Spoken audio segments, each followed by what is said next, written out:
Existen personajes que no están ahí para ser digeridos de un primer bocado, sino para atraparte con su misterio. Aparecen en los márgenes de la historia, dicen verdades disfrazadas de bromas, rompen las reglas y luego desaparecen como si nunca hubieran existido. En la famosa película navideña El Expreso Polar, ese personaje es el vagabundo, una figura ambigua, inquietante, fantasmal, que parece saber más de lo que dice y ser más astuto de lo que aparenta. ¿Es un simple pasajero más del tren? Evidentemente no. Pero, ¿qué secretos esconde esta figura tan enigmática que parece aparecer en el momento más necesario y vital? Hoy vamos a revelar el secreto de lo que representa realmente este personaje desde una mirada que va más allá del cine, la psicología profunda del psiquiatra suizo Carl Gustav Jung. Carl Jung hablaba de fuerzas muy antiguas que habitan en el inconsciente humano, figuras universales que reaparecen una y otra vez bajo distintos rostros. Y entre todas ellas hay una especialmente peligrosa, fascinante y necesaria: el trickster, el embaucador, el tramposo sagrado. Un arquetipo caótico, rebelde, impredecible, que no viene a consolarte, sino a sacudir tus certezas.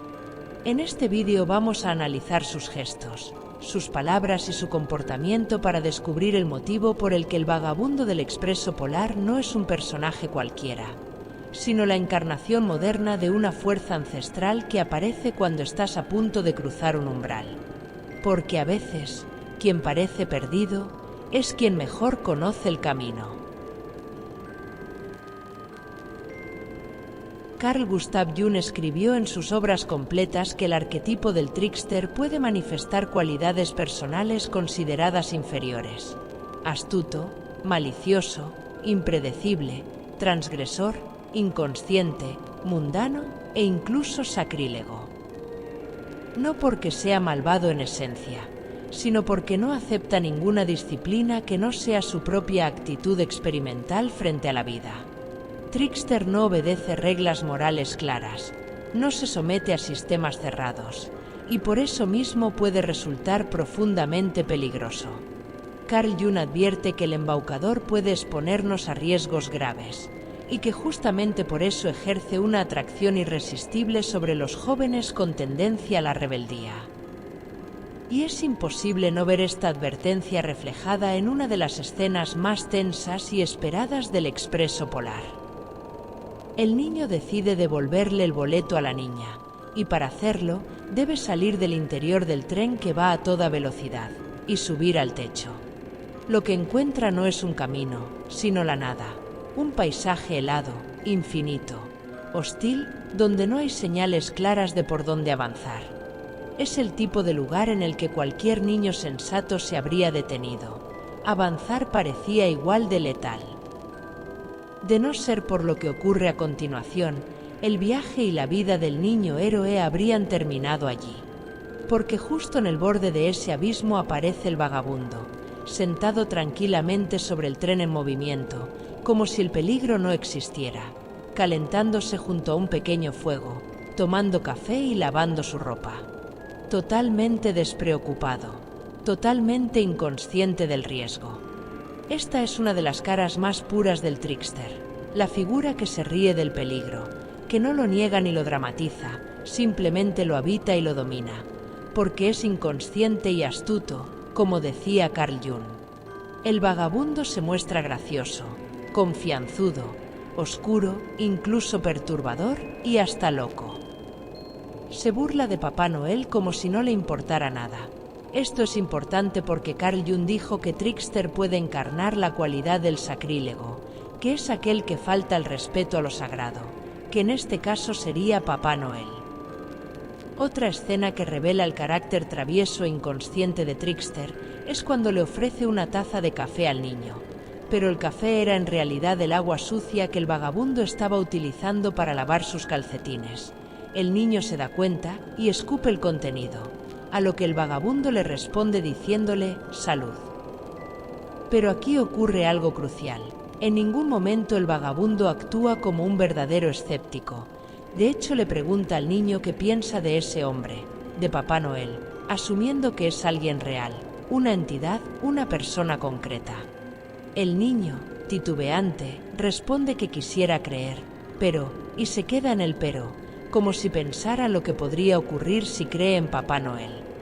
Entonces el vagabundo hace lo que Trickster haría, no le ofrece consuelo, sino que le ofrece verdad, le devuelve su propia postura sin adornos. El vagabundo continúa la frase, diciéndole, pero no quiere ser estafado, engañado o tratado como un iluso. El vagabundo no está negando la Navidad, está desenmascarando la rigidez mental del niño, su miedo a quedar expuesto, su necesidad de control a pesar de querer creer. Mientras pronuncia estas palabras duras, casi crueles, el vagabundo comienza a guardar sus cosas. Apila los platos, termina el café y finalmente apaga el fuego con un baldazo de agua. El calor desaparece, la noche vuelve a ser fría, el caos se ordena justo antes de iniciar el camino, y entonces lanza una de las frases más malinterpretadas de toda la película. El ver es creer, amigo, ¿no es verdad? No es una declaración escéptica, es una provocación. Trickster está confrontando al niño héroe con su propia postura, la de ver para creer. Por eso después el vagabundo le pregunta al niño si cree en fantasmas, y el niño le responde que no, revelando la incongruencia del escepticismo del niño, porque el vagabundo es un fantasma y lo está viendo. Eugene Monique, psicoanalista junguiano, lo expresa con una claridad brutal cuando dice que Trickster es el inconsciente que juzga los juicios del ego. Trickster descubre la inflación del ego. Trickster le dice al soñador que incluya la irracionalidad en sí mismo. Y eso es exactamente lo que ocurre aquí. Cuando el niño le pregunta si el tren realmente va al Polo Norte, el vagabundo no responde, sino que otra vez le devuelve la pregunta, no confirma ni niega. El niño, incapaz de tolerar esa ambigüedad, concluye que todo debe ser un sueño, y el vagabundo responde, tú lo dijiste, no yo. El trickster nunca afirma, nunca niega, sino que confronta al niño para que se vea a sí mismo. En toda la película, el vagabundo confronta al niño con su exceso de racionalidad, porque la magia auténtica no puede sobrevivir dentro de una mente que exige pruebas constantes. Y por eso, paradójicamente, es Trickster quien termina ayudándolo con una habilidad que roza lo sobrehumano. Porque para Carl Jung, Trickster no es solo una especie de bufón, es una figura mitad animal, mitad divina, una deidad caótica. Un mensajero del inconsciente que aparece cuando el alma está lista para cruzar un umbral. El vagabundo no destruye la fe del niño, sino que la pone a prueba, porque solo aquello que sobrevive al caos, a la duda y a la confrontación, puede volverse verdadero. Y quizá por eso, este personaje sigue apareciendo una y otra vez, cada vez que alguien se atreve a subir al tren, no para decirnos qué creer, sino para preguntarnos, sin anestesia, si estamos dispuestos a hacerlo.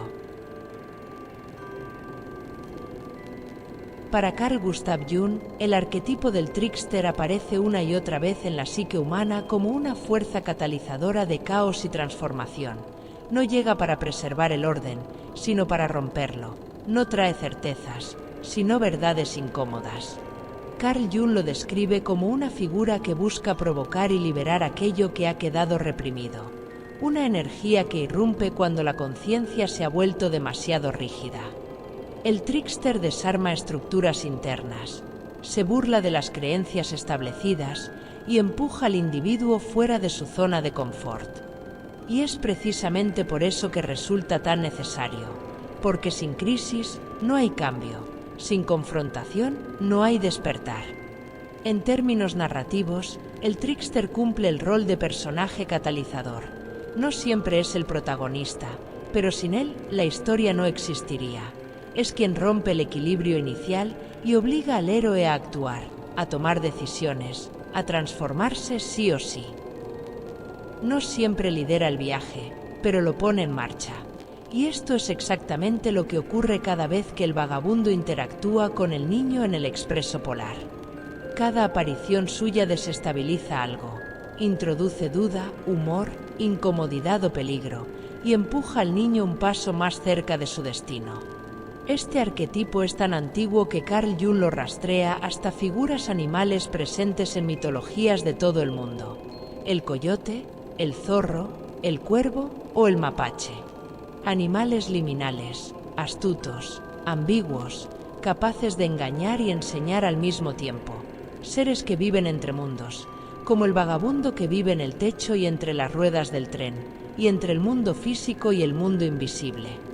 Ni completamente humano, ni completamente divino. Y esta ambigüedad también se refleja en el cine moderno, donde el trickster adopta múltiples máscaras. Por ejemplo, el capitán Jack Sparrow, que con su ingenio y carisma logra desordenar todo sistema de autoridad mientras parece un simple borracho. Willy Wonka, que somete a los niños a pruebas crueles disfrazadas de fantasía. El dios nórdico Loki, que miente, traiciona y aún así impulsa el destino de los dioses. El dragón Musu, que convierte el caos en aprendizaje y diversión. Gollum, que sirve de guía, pero que a la vez es peligroso. Y Deadpool, que con su humor irreverente rompe la cuarta pared y se burla incluso de su propio universo. Todos distintos, pero unidos por la misma esencia: subversivos, incómodos, irresistibles. Trickster no es benigno, pero tampoco maligno. No puede ser reducido a una etiqueta moral simple, sino que juega con la dualidad. Usa el humor como arma, incluso cuando duele, según le conviene. Carl Jung también lo asocia con la idea del simia dei, que significa el mono de Dios, aquel que imita, parodia o ridiculiza lo divino. Pensemos ahora en el vagabundo cuando imita a Papá Noel de manera burlona. Encaja perfectamente y es la firma del arquetipo que está encarnando. Sin el vagabundo, el niño héroe del Expreso Polar jamás habría llegado a conocer a Papá Noel, y más importante aún, jamás habría llegado a conocer la naturaleza de la magia de la Navidad. Tal vez por eso estos personajes nos fascinan tanto, porque suavizan la solemnidad, rompen la rigidez, introducen humor en medio de una monotonía que desea instalarse en la trama. El vagabundo no nos dice si el viaje fue real o un sueño, no nos da esa tranquilidad, nos deja con la inquietud, con la risa incómoda, con la sensación de que algo importante ocurrió, aunque no sepamos explicarlo del todo.